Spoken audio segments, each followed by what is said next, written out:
Mince, les chrétiens, l'analyse vous a même fait quoi? C'est l'analyse là qui fait en sorte que vous ratez le royaume des cieux. C'est pas possible. Tu fais des publications du matin jusqu'au soir. Ce sont les chrétiens qui ne sont pas d'accord. Ce sont les chrétiens qui s'opposent à la volonté de Dieu. Pendant que les païens mettent Amen, Amen, Amen, Amen. Non, c'est pas possible.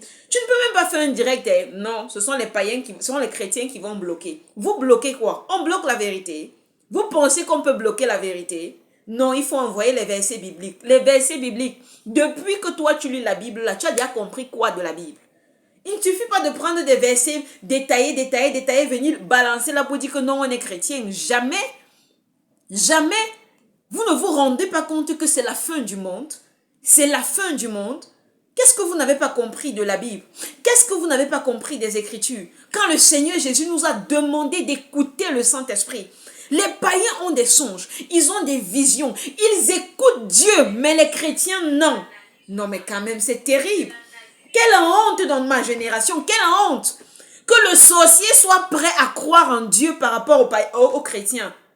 Il y a une opportunité sur la terre en ce moment. Dieu est sur la terre. Quand tu parles de ça, le païen te dit, ah bon, donc Dieu est sur la terre? Ça veut dire quoi? Qu'est-ce que ça implique? Qu'est-ce qu'il faut que je fasse? Le chrétien dit, ça ne peut pas se faire. Ça ne peut pas se faire. Attends un peu.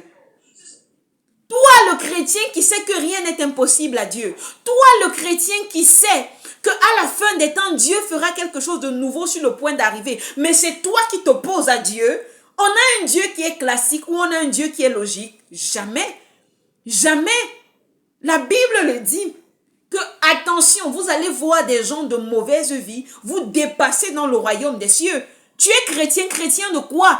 Tu es incapable de faire comme Christ. Quand le centenier est venu voir Jésus, il avait lu quel verset biblique? Quel était le verset biblique? C'est toujours comme ça. Pendant que les pharisiens sont en train de combattre Dieu, les païens sont en train de supplier pour avoir la miséricorde de Dieu. C'est la fin du monde. Donc laisse-moi les titres là. Laissez-moi ça. On veut que tout le monde soit sauvé, que tout le monde parvienne à la connaissance de la vérité. Mais c'est comme si on est en train de bagarrer avec les chrétiens. Vous bagarrez quoi? Vous bagarrez quoi? Depuis des années, vous n'avez pas compris? Pour après commencer à pleurer dans la prière que Dieu ne bénit pas, Dieu bénit les païens. Mais parce que le païen craint Dieu plus que le chrétien. Le païen craint l'Éternel.